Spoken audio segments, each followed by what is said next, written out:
This program is brought to you by Stanford University. Please visit us at stanford.edu.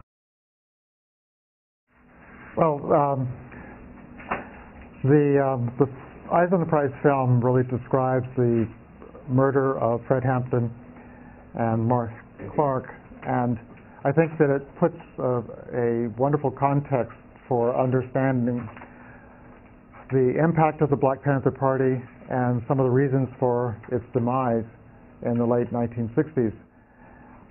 One of the best accounts of both the rise and the fall of the Black Panther Party is A Taste of Power by Elaine Brown, and we're very privileged to have Elaine Brown with us today to talk about the legacy of the Black Panther Party.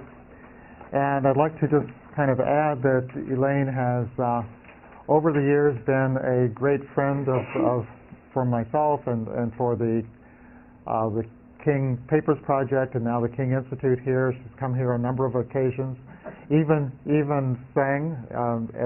I remember that you did a recording of Black Panther songs back in the 60s, and so a multi-talented person who is still doing a great deal. And I don't want to take up very much more of her time, but just welcome Elaine Brown back to campus. Thank you very much. And of course, I have to start out by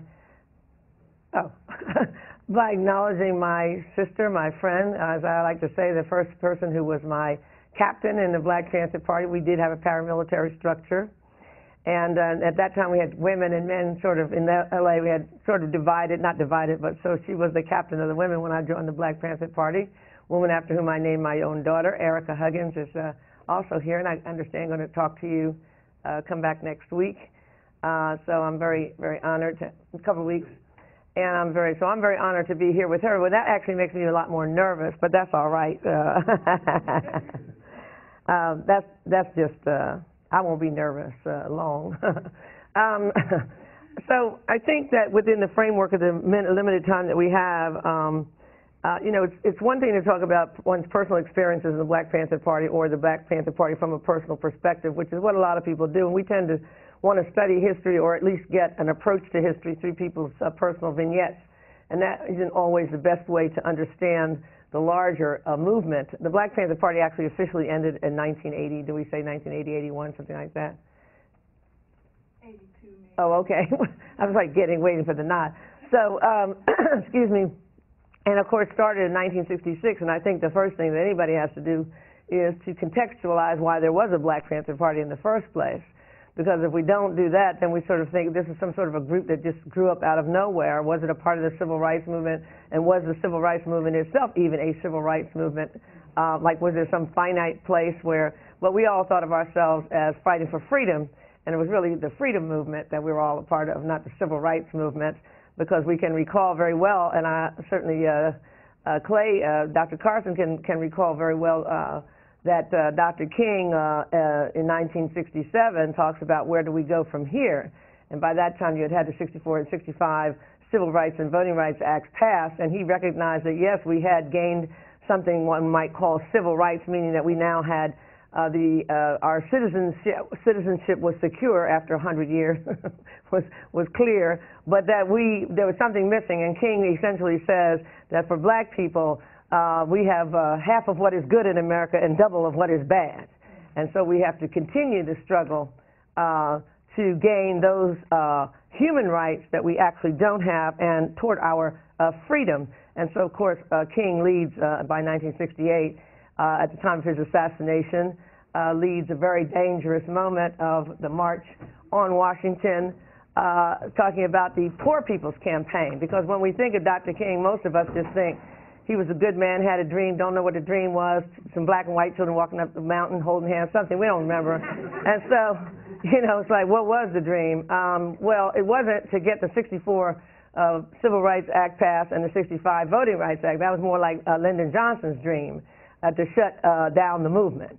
But Dr. King came back with a very heavy-duty statement that we needed something more, talking about our human rights in very specific terms, in terms of our health health care, free health care, or ultimately talking about the redistribution of the wealth of the nation, which most people forget that Dr. King did call for by 68, just before he was assassinated. So I say that to say that the context of the Black Panther Party is the same context. As a matter of fact, Henry Louis Gates at one point said that Dr. King had become more of a Black Panther than anything else by the end of his life. And so we have to know, what did that mean? So in order to contextualize it, we just have to know that the Black Panther Party identified, as other people did, that the issue that black people were confronted with was a question of freedom, not a question of civil rights or rights under the law, but a question of freedom. Because if we were to look back through the laws of this country, by the time the country was formed in 1776, we know that this was a slave holding nation that was founded in 1776. It was illegal to own slavery. It was legal. Not only was it legal, it was illegal to try to be free if you were a slave. It was illegal for blacks to try to be free. So when we talk about civil rights, it's kind of bizarre when we don't recognize that the law shifts, and when it shifts, you become a criminal if you don't conform to the laws. But the laws are dictated by those people who are in power. So those people who created this country in 1776 and the flag of this country and all the other things that we like to think about, the Constitution and all the architects of the Constitution, Declaration of Independence, Thomas Jefferson, almost all of them, especially Jefferson, slaveholders themselves, and slavery was in fact legal. And there was basically one group of people in the slave class, and it was a class, a laboring class, and those were captive Africans and our descendants. Now that's important to note, because when the country is formed, we have black people existing as a slave class in the United States of America, and it was legal to have slaves and illegal to help slaves to not be slaves. If you were a white and you were trying to help people on the whatever little networks were beginning to come into play, it was illegal to assist anyone to be free. So once we contextualize it, then we realize when we go forward to 1865 and the 13th Amendment, that 13th Amendment abolishing slavery was checked by the black codes, of course. Black codes were codes that dictated life for black people in the southern states, but they certainly radiated out to all the other states of the Union. And so effectively, blacks went from being a slave class to a criminal class, because the crime, the biggest crime under the black code that you could commit was what? To be vagrant, to not have a job. I don't know how you can have a job. Yesterday you were a slave, today you're, allegedly free.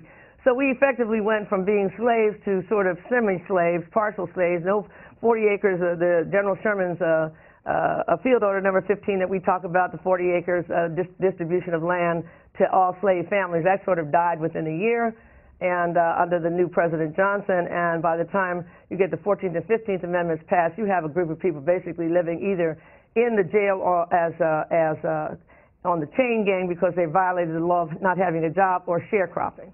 But there's been no real, there's been no evidence, no manifestation of anything that could possibly be called freedom. Our condition effectively didn't change.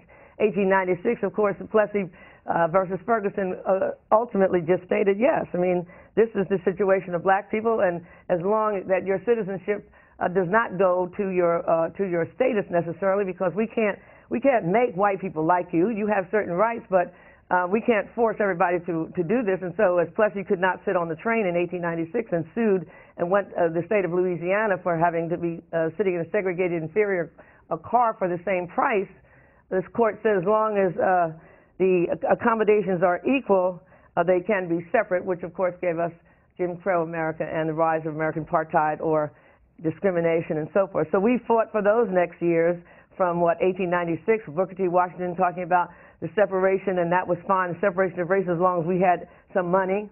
And everybody started pouring money into the Tuskegee machine. Marcus Garvey, who arrives from Jamaica, says, that's right, we need an independent economy. And then we go to, the Niagara movement and the Du Bois people talking about the integration, the education of the Negro and so forth and so on, and how we all need, but everybody was looking for one thing, and that was how we're going to eat and live and have food and clothing and housing and medical care and all those things that we need as human beings to survive, to determine our destinies, to define ourselves and be in charge of our lives. So by the time you get to 1954 with little Linda Brown, who says, look, it's not working in the school system, separate is not equal. And so you get the desegregation orders and so forth coming down, the various court rulings out of the Brown versus Board of Education, everybody scrambling to try to get into school. When people say that black people don't like to be educated, we forget that their blood was shed every single day almost when black folks went to try to get an education, thinking that might be a key to getting food, clothing, housing, medical care, and so forth. And by the time you get to 55, and the great moment that we all know of Rosa Parks, who does what Plessy did in 1896 and 1955, so I paid my money, I want to get on the bus. I don't own the bus, don't own anything else, but I do want a seat on the bus, you know, and so I can go to work and clean somebody's houses and so forth.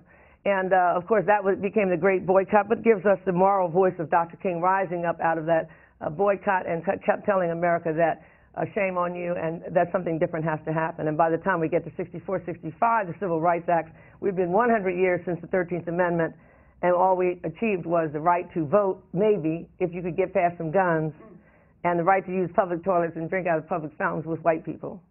We didn't have any money, we didn't have any land, we didn't have any housing, we were discriminated against at every turn. We had gotten past a certain period of lynching and so forth, but there was still brutality. And so when the Black Panther Party comes into this, it comes in talking about the reason that the Black Panther Party is here is to talk about the liberation of black people.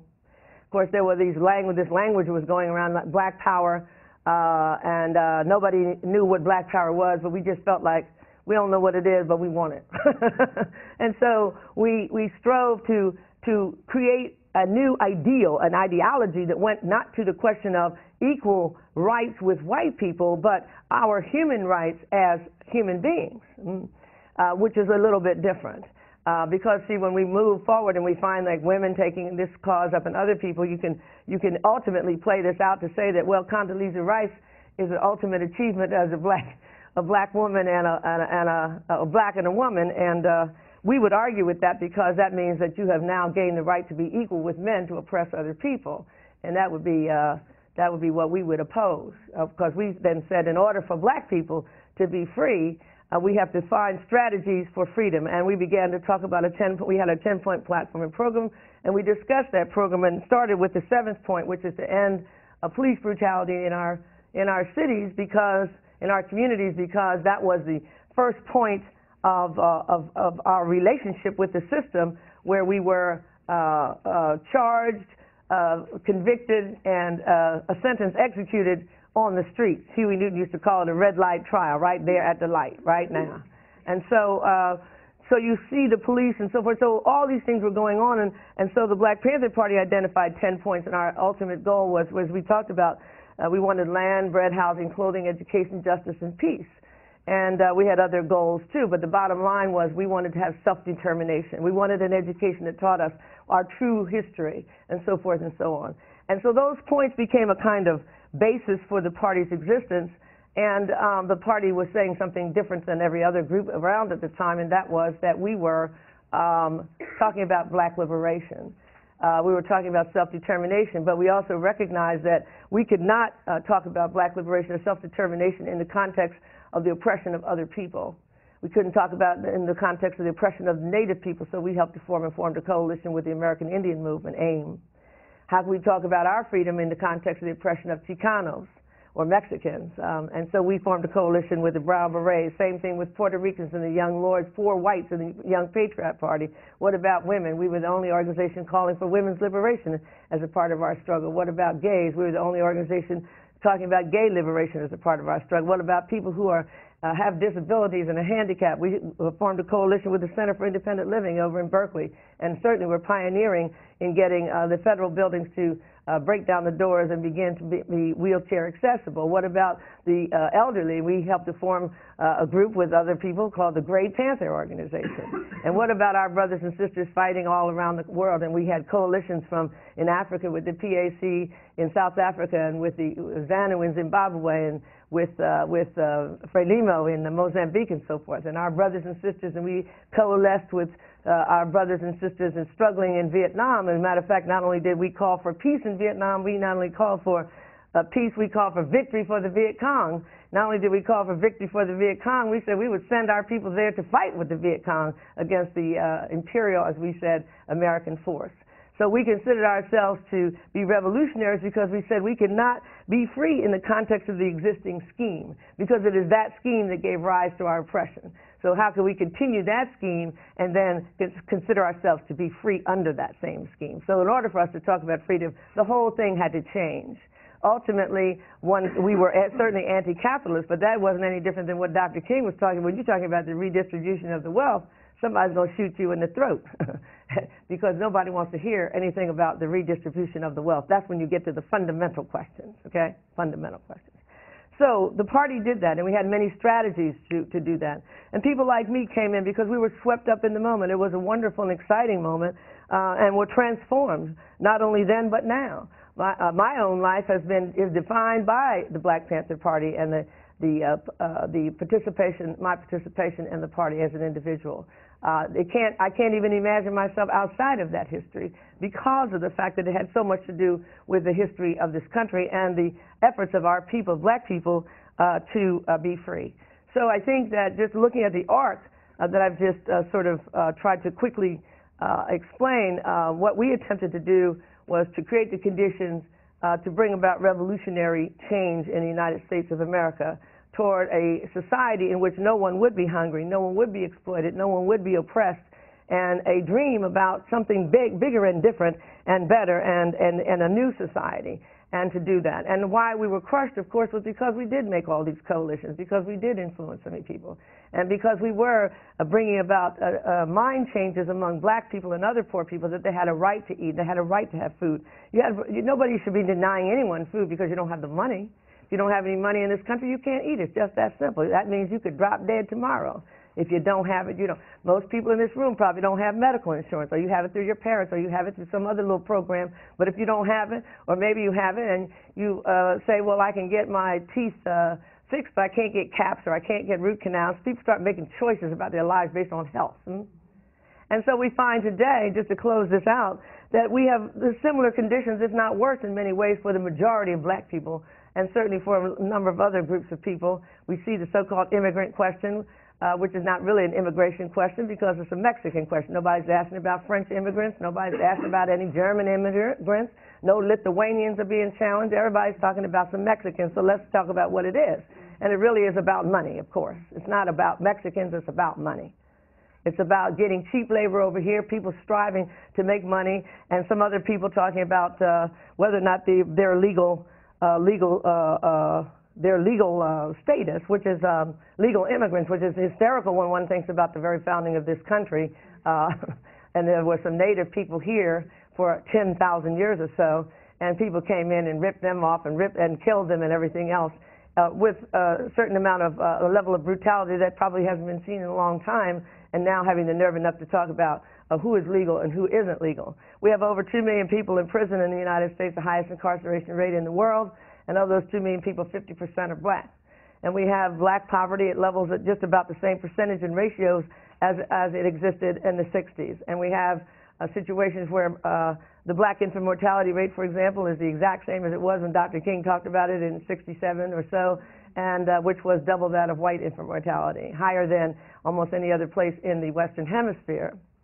So how do these conditions come about? Well, because we haven't really resolved the issues that the Black Panther Party addressed. We have not talked really about freedom. We all think we're free, especially people sitting on some of the college campuses that I talk to, where people have a tendency to think that, well, at this point, what's the problem? You know what I'm saying? And it's amazing to me how many Black people, students especially, will ask me this question. And I always say, well, people have said, well, I know what the problem was in your day. What's the problem today? As though having a leased Lexus and a credit card is some sort of a notion that you are free. I don't know what you're paying to go to school here. Is it over $45,000, $50,000? So if you don't have $45,000, $50,000, you just can't go to school here unless you get a scholarship, and that's even more rare. Or you can piece together a loan program, which is what most people do. Very few people coming here on cash. You know what I'm saying? Some do, but very few. Most people have a little program going. So that means that the majority of people in this country really can't go to these big universities. And that means that we're not prepared even to offer people the opportunity to learn unless you have the price to pay and the ticket to get in. And so things do need to change. And I think what the Black Panther Party's legacy is an examination of the concrete conditions and what we want to do, if anything, to make any kind of changes in the society. We talk about crime, we talk about gangs, we talk about all this other stuff, and whether or not IMUS really was supposedly talking about whether this was a rap problem or a language problem or what was it, you know. Well, it was just a problem of a racist that should have been shut down much faster than he was, and maybe in different ways, but that's opinion there. But what we can learn from the Black Panther Party is how to look at and examine the conditions that we're living under and whether or not this is the society that we want. And if it is not the society that we want, and I think that we don't want to really have a society where a lot of people are hungry, we don't want to have a society where a lot of children don't even have a place to stay and they're staying in juvenile jails just so they can live somewhere. We don't really want to have a society where we have one of the worst education systems in the country, in the world. And we don't really want to have a society that is constantly going to war and fighting and murdering people all around the world in our name and for oil, and we know all those reasons now, at least we should know.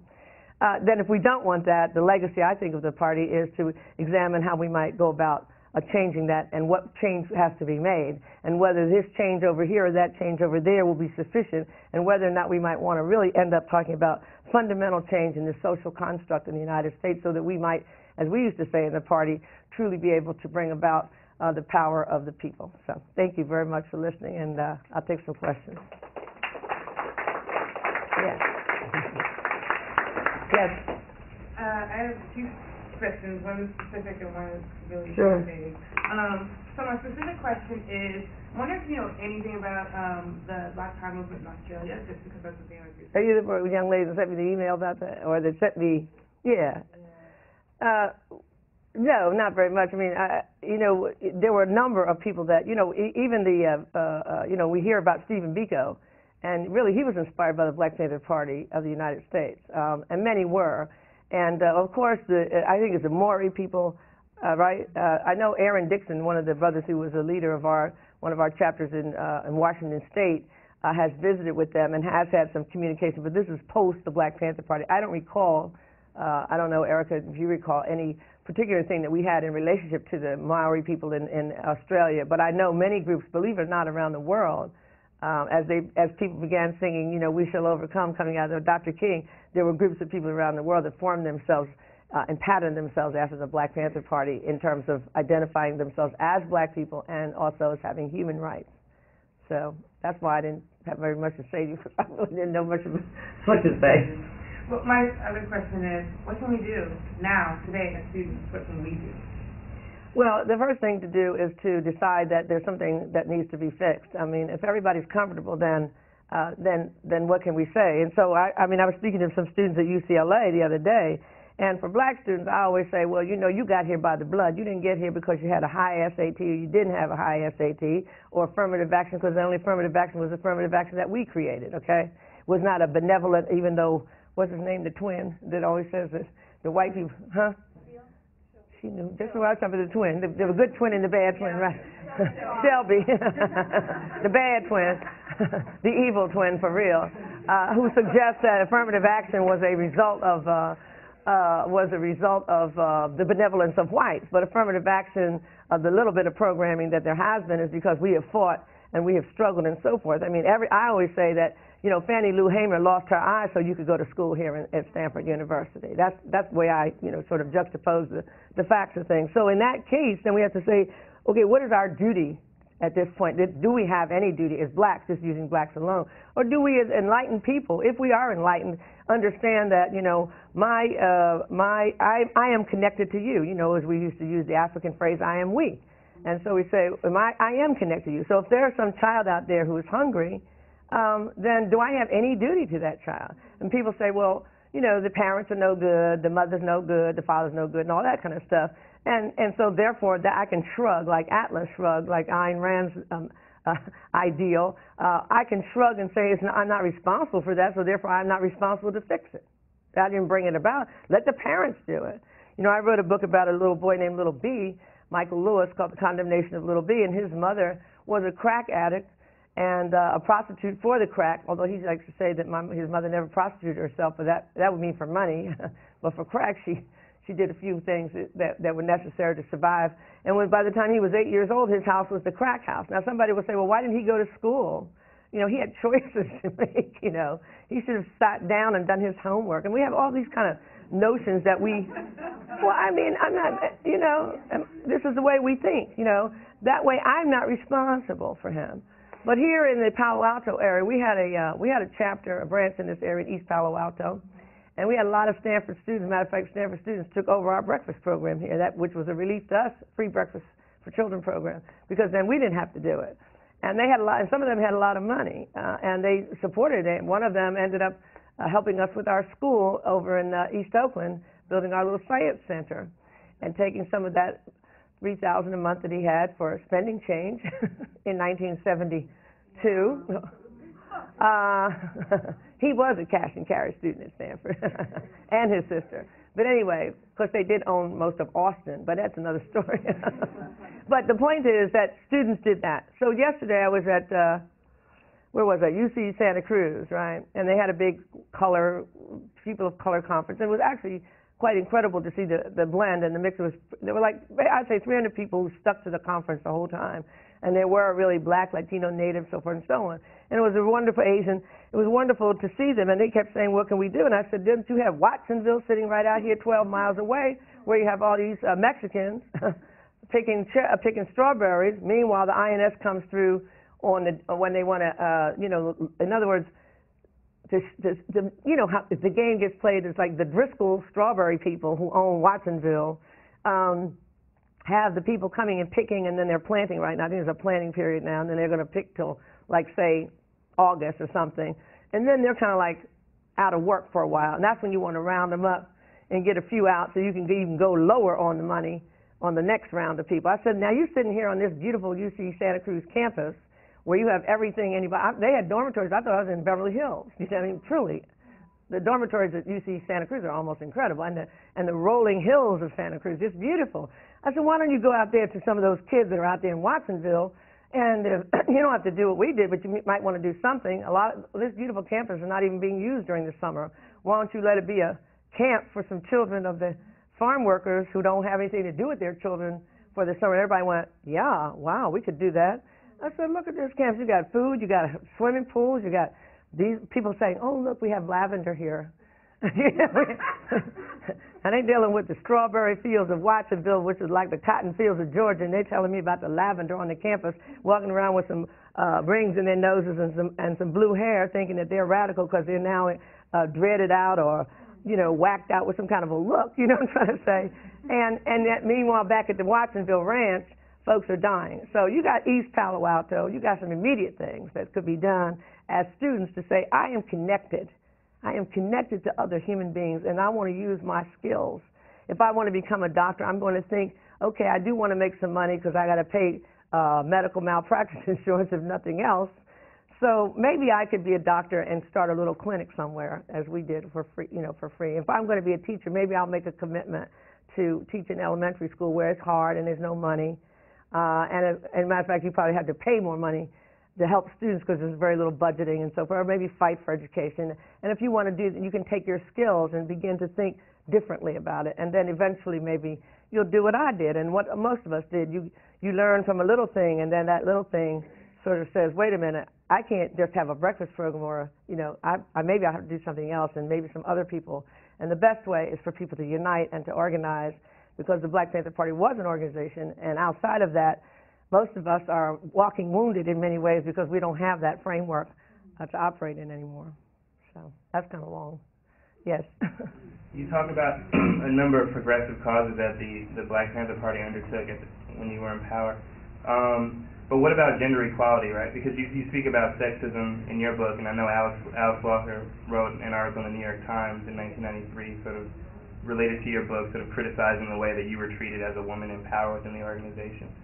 I wrote a parallel article, too. Did you see it? I think I did. Yeah, well, that's the important part, because we wouldn't let that article go out without our article, because Alice Walker wasn't a member of the Black Panther Party, so it was very hard for her to comment. I mean, I've heard somebody else tell me, I've forgotten who it was, a poet, well-known poet, a woman, and who said, the Black Panther Party is, well, I mean, I don't know how you can comment on the Black Panther Party when you weren't even in the Black Panther Party. I mean, you can comment on it, but it's not coming from any information, because it's not like there have been big documents. But sexism is, that's an interesting word. What we sought as ideologically or ideally was women's liberation, okay, and meaning the end of oppression and exploitation of women. Now, within the party, we weren't the NACP, we weren't 100 years old. I joined the party in 1968. The chapter started in, early 68, end of 67. So, I mean, our chapter, the leaders of our chapter, including the husband of Erica Huggins, were murdered in January of 69. So our little chapter was formed, and it existed for a year before the two main leaders were murdered, assassinated at UCLA. So you have to contextualize that to understand we didn't have time to sit around and say, well, let's talk about the role of women in the Black Panther Party. The role of women when I came in is she was a captain. Now, she was a captain of the women, but we changed that and you were still a captain. You know what I'm saying? So we didn't say that. Now, this isn't to say we didn't have chauvinism, so I'm not going there. I'm going to talk about that in a minute. But I just wanted you to see that we had just come into being. We weren't institutionalized like the NAACP with a 100-year history and have time, and we didn't see ourselves as having time to always discuss some of these things. And then we were being beset by the police very quickly in the early formations once Huey Newton was arrested. I mean, as the party's chapters expanded, we were also suffering day-to-day kinds of things and trying to move our agenda. And so internal questions and cultural relationships and how we were, we definitely knew, we as women, we thought of ourselves as comrades, as sisters, and we thought of ourselves as revolutionaries. Now, did the brothers and some of the sisters think of us as inferior beings because we were women? Of course. Where were we going to get revolutionary brothers from revolutionary heaven? They came out the streets of America, just like everybody else. They had the same history to undo. You know what I'm saying? They had to rethink themselves. But I'll tell you a great story about John Huggins when we were all living over on Century Boulevard, and there was a guy in the party who we were living collectively all the time, you know, and, you know, when we had these titles, like people like, oh, you're the deputy minister, or you're whatever, but we were sleeping on floors most of the time, because so the title was, you know, wasn't commensurate with like a better living standard all the time. So anyway, we were sleeping on the floor there in the basement, and I was one of the people down there, and in my sleeping bag, and one of the brothers tried to get into the sleeping bag and put his hands on me, and I didn't know what I should say, because like, if I say this, what will happen? You know, it's like, what are the rules about this? Well, we didn't have any rules. And so I went to John and I said, John, what should I, you know, this guy, I did this, and what should I do? And he says, just a minute, I'll be right back. And he says, what you should do is this. Here, he said, here, take this. And it was a little hatchet. He said, sleep with this. Can I tell you about what the hatchet does to the average guy that's thinking about getting into? It has there's a quick response. You know, a hatchet, you know what I'm saying? And so I slept with that hatchet, and it never happened again. And I just had it in my hand at all times when I'm not making this story up, this is a true story. And that guy, you know, backed away. So there was that kind of thing. And we found that through practice, that also changed our roles and our relationships. Everybody in the party, once we started the breakfast program, you had to work in the breakfast program if you were assigned to. So I don't care if you thought you were a macho man or not, you're going to be in there flipping some pancakes or something and serving breakfast. And everybody had to be trained on weapons. And so women were trained and women were strapped. That changes the dynamic too. You know what I'm saying? When you have women who have guns, you know, the whole, well, it does. I'm just telling you. And so people begin to rethink, well, what is the role? The role of the revolutionary is what? So now it becomes the role of the revolutionary, role of comrade. We have people who would say comrade. We call each other sometimes comrade sister, comrade brother. Some people would say it with a nasty tone. People held on to things.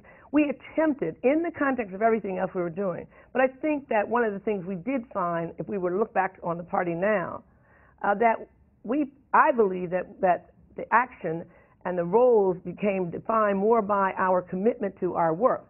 Were there chauvinists in the party who were brutal? People got beaten? Of course. Some of those people suffered some very serious consequences later on as we began to evolve. And so we had to put out statements. You cannot beat up your woman. We had to actually have rules like this, because even though that might seem like that should be obvious, it wasn't always obvious. You know, I remember a brother beating up a teacher at our school. She's coming in and with sunglasses, like, wait a minute, you beat her up? Oh, because she didn't cook your greens correctly. And we had stuff like that. We had to actually root this behavior out. Now, you guys think, well, nobody would ever do that. But then most of us, if we were to tell our personal stories, I'm sure there's some women in this room who've been molested, but they haven't talked about that lately. I had a daughter who was raped at 15 and didn't tell me until she was 32 or 3. So there's some stories about how men treat women that people haven't actually talked about today, because this is a patriarchy, and every society in the world right now is a patriarchy, which means that men are more valued than women in the notion. And now, black men would say in those days, you had a lot of black people would say, excuse me, they would say things like, well, you know, black power, that's a man's thing, you know, black liberation. We had everything going on. But when we look at the NAACP, the more milder, you know, groups, or the SCLC, they never had any women, or SNCC, never had any women in leadership. We had women in leadership. And so I think that that's another statement to look at and to think about when we think that, you know, some of the other groups, well, these are some macho, crazy, thug, you know, kind of guys, and that's kind of the image of the Black Panther male. John Huggins was no thug. I don't say he wasn't tough. He wasn't a thug. He wasn't in a gang that I know. Was a gang in New Haven that he was in? I can't imagine John in a gang. But anyway, so my point is that we did examine this question as best we could. We had political education classes. And then I'll tell you one last thing that we did. And I'm so sorry I never put it in this book, because it's one of the best parts, one of the best things that Huey did. And I don't know, it was just a funny moment in history. You might have been in prison at this time, but we had required reading, you know, Marx, you know, Mao. We also might read Nietzsche. We might read any philosopher, any idea, you know, whatever. And these were for our political education. You know, we call it political education classes. And so at one point, one of the books we read was called The Height Report. Anybody ever heard of The Height Report? That's because you and I are, you know, we remember the Height Report. For those younger people here, the Height Report was a survey of several thousand women by a psychologist named Cher Hite, a behavioral psychologist, I guess, Cher Hite, H-I-T-E, and she put out a report, and it became known as the Height Report, and it was about women and women's sexuality. And one of the things, and you know, it was a pretty big tome, you know. And she had surveyed all these women about what they did, what they didn't do, what they liked, and so forth. And then she found that across class, race, everything, age, there were the most common things about women and sexuality that people didn't know. Now remember, for those of you here, this might be like, are you kidding? But for that moment, it was the shakabuku, wasn't it? She said, first of all, that women faked orgasm. And people were like, what? You know, I know you did. And these hardcore brothers in the party, they were like, oh, no, I know what I did last night. You know, no, hell no. Okay. And so we did a poll within the party, and there were women who said things like, well, I'm sorry to tell you, it was never good. You know, stuff like this. So, but look at it like this. I liked you so much, I let you think that because I wanted you to be happy, honey. So, comrade, brother, you know. And the second thing, and Huey made us study this now, and these brothers had to examine themselves. And the second thing was that women masturbated. Well, that was like the biggest shock in the world, because men were like, what do you mean? Are you telling me that it's possible for you to reach a certain place without me or anything that looks? And that was a big shakabuku, okay? So I say that to say that men had to deal with some of those things. I saw men in one of those classes in Oakland literally cry because of,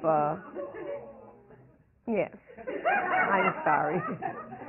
So when you got down to the nitty and the gritty of it, you know, folks, but one of the things we did is we weren't afraid to talk about some things. That's what I'm saying. And that, I think, was the good news. But we, in the same breath, understood that we were comrades, that we were in a struggle together, that no bullet was going to pass my head because I was a woman, you know, that I didn't owe you anything because you were a man, like my body. Because, you know, we had brothers in the early days who would say, I would like for you to be my pantherette.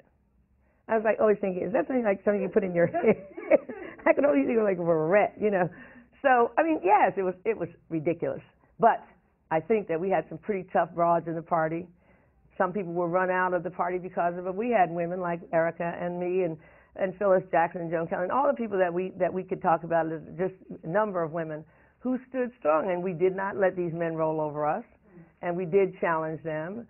And it was rough, and some of us got beaten up, and some of us beat up a few folks after they thought they could beat up other folks. So it got rough, but we challenged each other, and we didn't stop. So yes, we had chauvinism, but I don't know if I would say a sexism only because I'm not sure, you know, what that word really translates out into in a certain way. But that's a good, I know it took a long time, but it's kind of interesting to know about the height report. Yeah.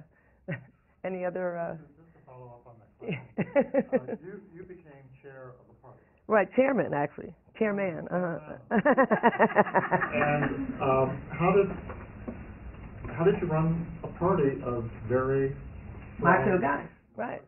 Because, as I say, in my opening lines, I had all the guns and all the money, which means that I was talking about this last night with somebody about they were talking about the brown berets, a young version of brown berets, and they were talking about, well, how did the women do this, and how did you do that? And I said, well, because I had some brothers that were strapped all the time behind me. I had a bodyguard. I had, you know, people were disciplined in the Black Panther Party. I mean, it was a paramilitary structure to the degree that orders, as we used to say, orders come from the top down, ideas can flow up and down the chain of command, but there was a chain of command, and people respected it. If they didn't respect it, I would have never been able to last 10 minutes. If Huey Newton hadn't said, this is who I now designate as the chairman of the party, and people either supported that or they didn't. Now, I wasn't sure at the beginning who was going to be supportive or not, but as it turns out, we did have some pretty tough guys who stayed with the party, not with me, Elaine, but because this was the party structure, they accepted it. Sometime later, some of them began to challenge it, but they were able to be put down because I had, you know, it's like Aristide. I mean, it's not like Aristide, but I want to use Aristide, you know, from Haiti, okay?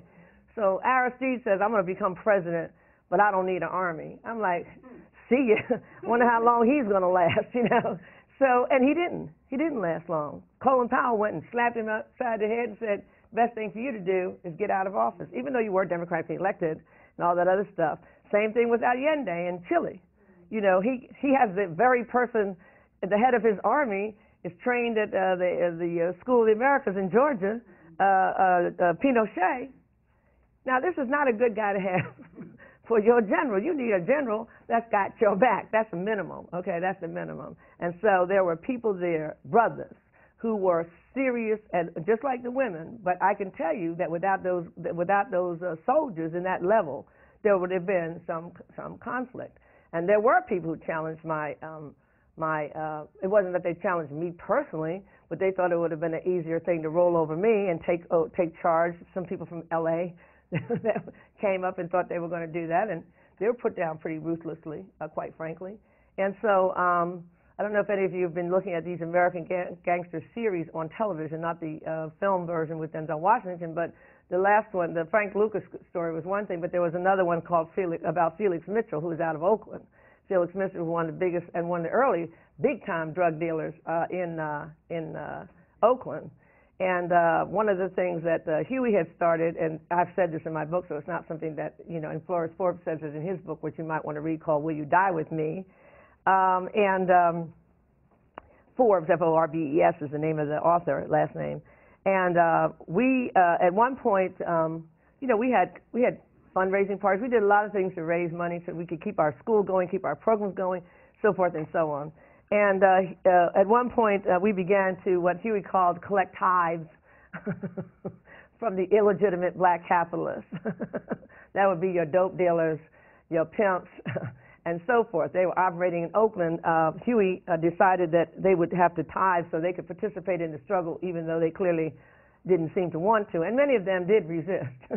And one of them was Felix Mitchell, one of the big dope dealers in East Oakland.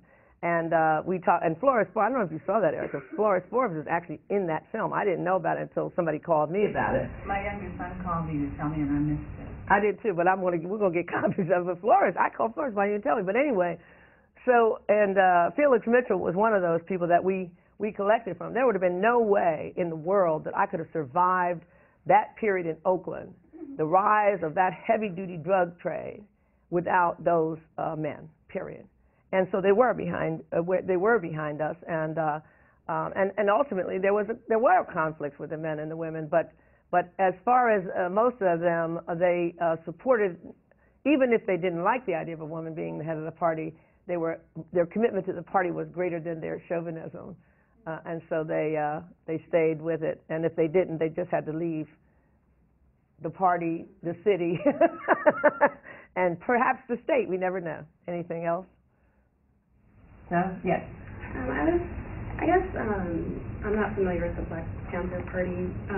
So I guess my question is, how did the Black Panther Party interact with current government members and advocate for blacks before?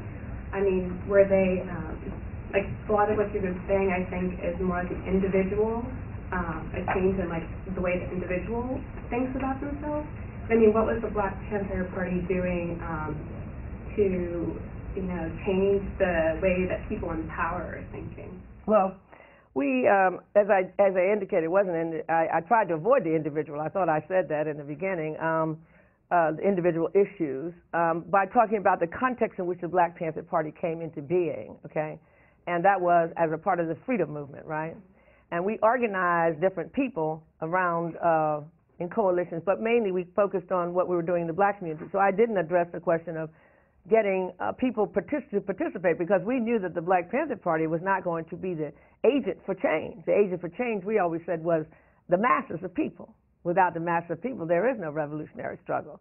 So in order for us to achieve the goal of liberation and get to that point, we would have to then create the conditions for the masses of people to participate. We were the instigators of that. We were in the what we call vanguard of that movement as we saw it. And so in order to get people involved in the process, we developed a number of programs for people to talk about how you can think about your life. In other words, people say, well, you know, why should we give these people food? But if people are hungry, they have a right to eat. That should be a human right. The right to eat should be a human right, and no government and no people should deny that to any other people. That was our position. But in order to say that, we did more than say it. We said, look, using the sort of ideal of Che Guevara as expressed by Che Guevara, that words are beautiful but actions are supreme. So we created initially the Free Breakfast for Children program. That had such an impact. As I mentioned here in East Palo Alto, we had a wonderful Free Breakfast for Children program. But across the country, all of our chapters, at one point we were feeding over 100,000 people a day free breakfast. This instigated change within the public school system so that we now have free breakfast and lunch right now in all public school systems in America. Why? Because people demanded it. We said, okay, let's talk about just general free food. We started out by giving away 10,000 bags of groceries in Oakland with, as we said, a chicken in every bag, you know. And we began by having also free clinics so that people would understand that you had a right to have health care, that a price shouldn't be put on your head or on your breast or on your, you know, prostate gland if you don't have the money to pay for treatment. And so we wanted to advocate for that. As to the government itself, we wanted to isolate the government so that the people would begin to challenge the government. The Black Panthers challenged the government. What does it mean? But the government actually ended up challenging the Black Panther Party from the FBI particularly, which identified us as the greatest threat to the internal security of the United States in 1968. In other words, we were like the terrorists of America, according to J. Edgar Hoover. And so they put it on us, too. You know, people, as you saw by Fred Hampton's murder, was clearly identified ultimately as being orchestrated by the FBI. Why would the FBI kill Fred Hampton, one would ask? What had he done? He created the free clinic, one of the best clinics in our party was in Chicago and so forth. What had Fred Hampton done is that he had inspired and instigated a lot of people to get angry, not only blacks but whites, not only whites but Latinos. And as a matter of fact, Fred Hampton called for the creation of a revolutionary rainbow coalition, not to be confused with whatever that is Jesse Jackson is talking about, calling for black power for black people, yellow power for yellow people, white power for white people, red power for red people, brown power for brown people. We said that. And we said we have to talk about everybody being able to have your rights as a human being, so that was the build-up of all of people challenging the government and the very existence of the government. As for the apparatus of the government, it came down on us with all hell.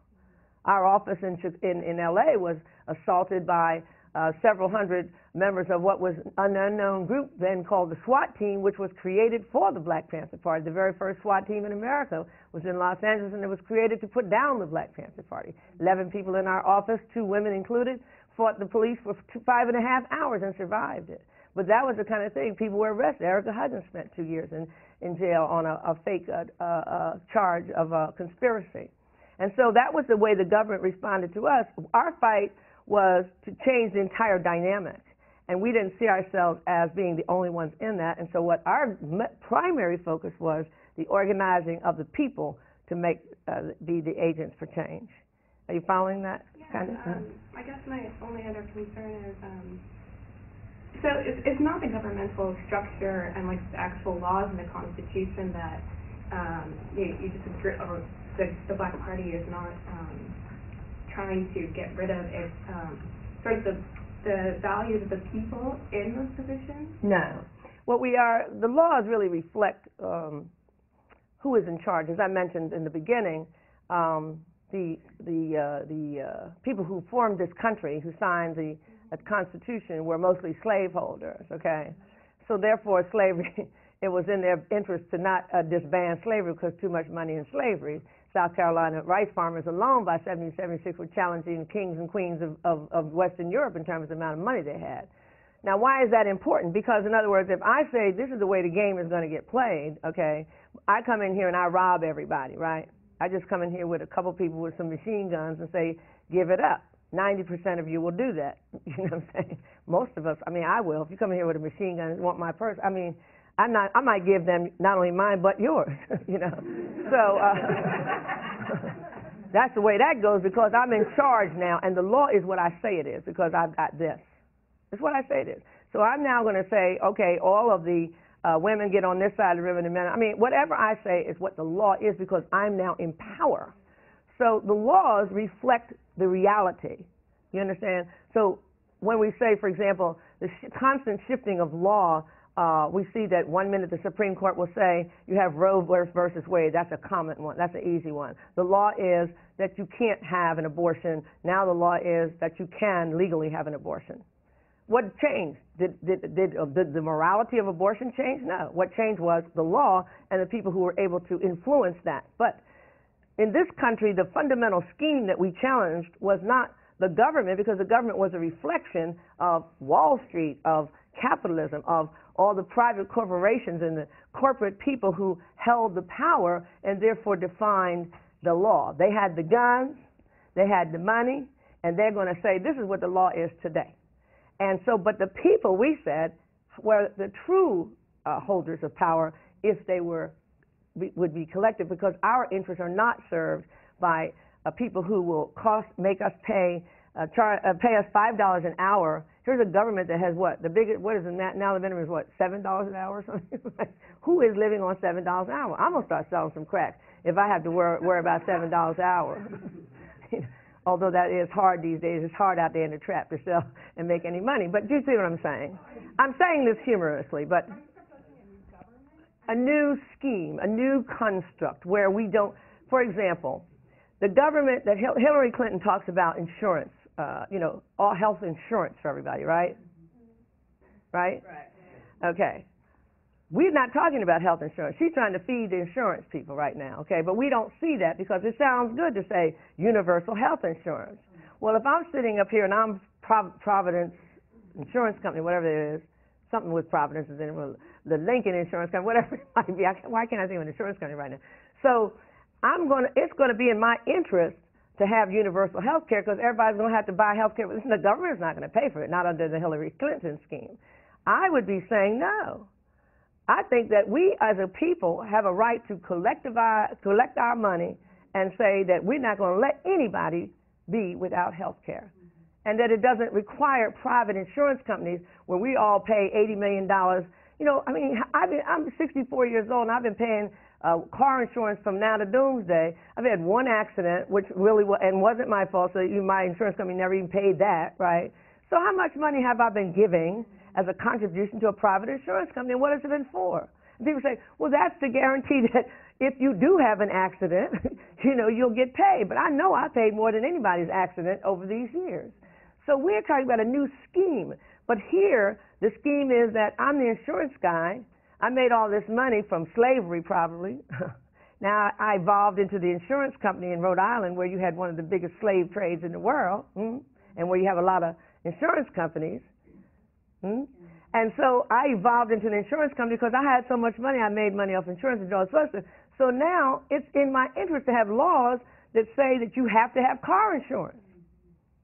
Why do you have to have car insurance? What, you're going to be better off if you don't, like, if you get killed in a car wreck, like, this will make you feel better that you'll, you know what I'm trying to say? And so we have all of these laws that protect and serve the interests of a very small group of men. By the way, you know, the few 4 little women that have broken through the glass ceiling don't count, okay? They're just running another operation. The big boys are boys, okay? And they're white. And they're Protestant, mostly. But that's another conversation. So what I'm saying is these laws of this country, in the main, I don't want to break down the traffic laws because I'm scared of people running a red light. You see what I'm saying? But I know that the laws that put people in prison and criminalize people serve the interests of not the people.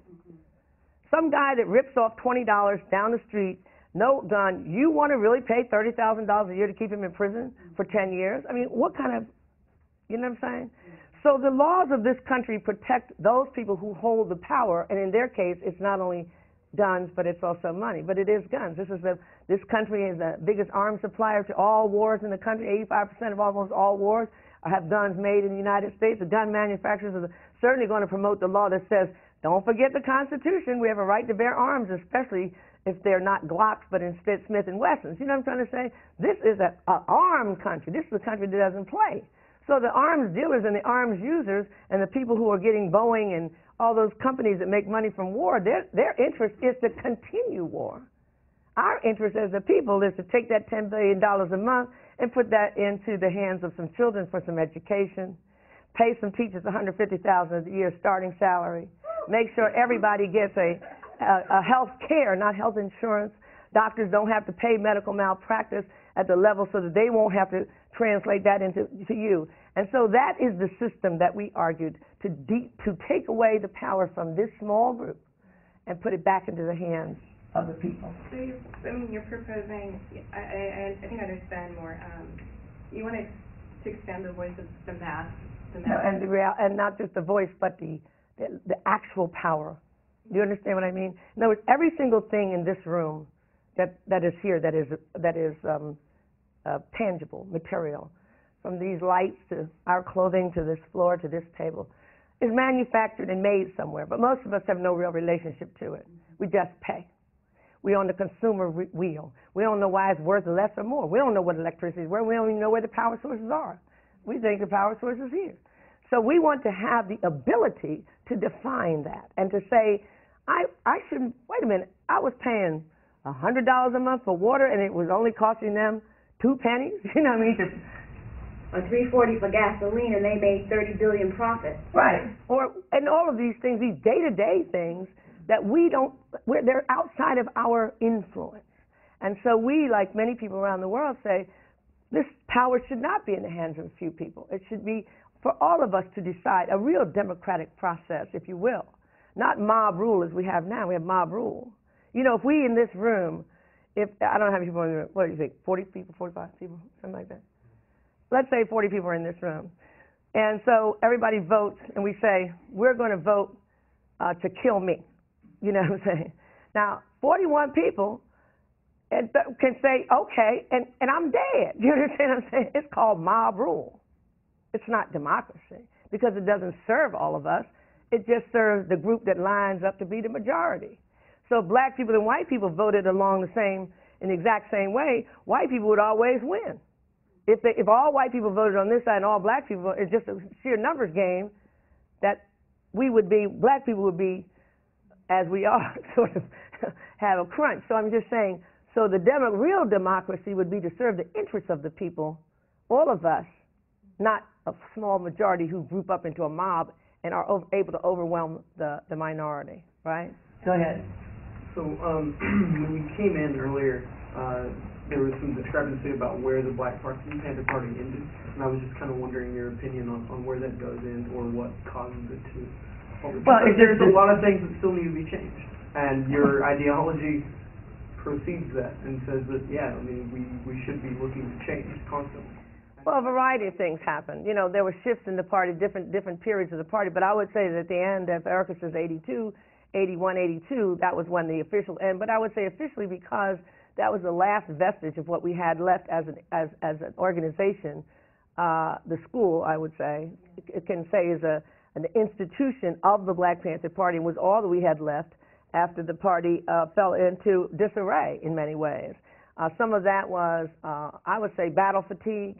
Some of that was just people making bad decisions. The party just sort of collapsed of its own weight over the time. But you have to know that Huey Newton always said that we weren't here to institutionalize the Black Panther Party. We were here to train, to try to develop the conditions for revolution. So whether the party existed or not, as a matter of fact, when he came back from Cuba, I took over the party in Huey's absence when he went to Cuba in 1974 and came back in 1977. He was talking about disbanding the party then in terms of its name and its type. Like maybe we should be a mass organization. I have some groups that would be paying, people would be paying like $5, like the NACP paying $5 a year or something to be a member, but then there would be a core group. And so to maybe expand the party, not call it the Black Panther Party anymore. We didn't know. But we weren't really trying to institutionalize the party. But I would say that if you wanted to put a date on it, it was that when the school ended. And the reason that it ended is because Huey Newton ended up selling the school to make money for his own needs, which was a sad comment. But we can say he was the first Panther and the last in many ways. But it doesn't define the experience. It just defines the collapse and the very tragic collapse of the party. Now, there are people who will argue that the party ended when Eldridge Cleaver made an attempt in 1971 to take over the Black Panther Party's leadership, which was quickly put down. And people like to say, well, there was a split. There was no split. A split means that half these people went with Eldridge Cleaver, and he had the other Black Panther Party, and this group had the Black. No, there was only one Black Panther Party. And then there were the people that got kicked out with Eldridge Cleaver and his wife, Kathleen. But they weren't the Black Panther Party. Some of them emerged as the so-called Black Liberation Army, which is where you get the case of, for example, Assata Shakur that many of you link back to the party. Or people think Mumia was a member of the party. He was a member of the party apparently for a very short period when he was like 14 or 15 years old, I think. But then when he was arrested, he had nothing to do with the Black Panther Party. So, there's this kind of like, who were these people? But the party certainly survived the attempted overthrow by Eldridge Cleaver and so forth, and went on and emerged into an organization that consolidated all of our chapters into Oakland. Now there are people who were in the party who will say, well, the party was no longer a national organization. What difference did it make? You had 40-some chapters, but you only had 10 people here, 5 people there, people in prison, people spending money. So we consolidated everything into Oakland.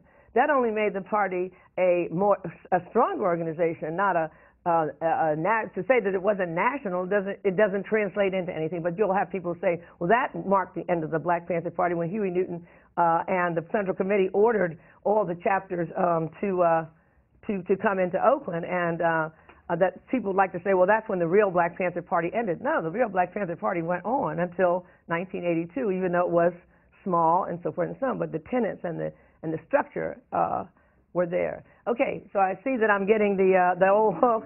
And listen, I want to thank all of you for listening and being interested in. I'm so happy that Erica came, just because I haven't seen her in a while also, and I'm sure you'll really be engaged by some of the comments that she will add to this conversation in a couple of weeks. Thank you again very much.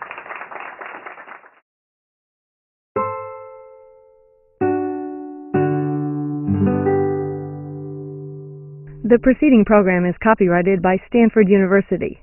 Please visit us at stanford.edu.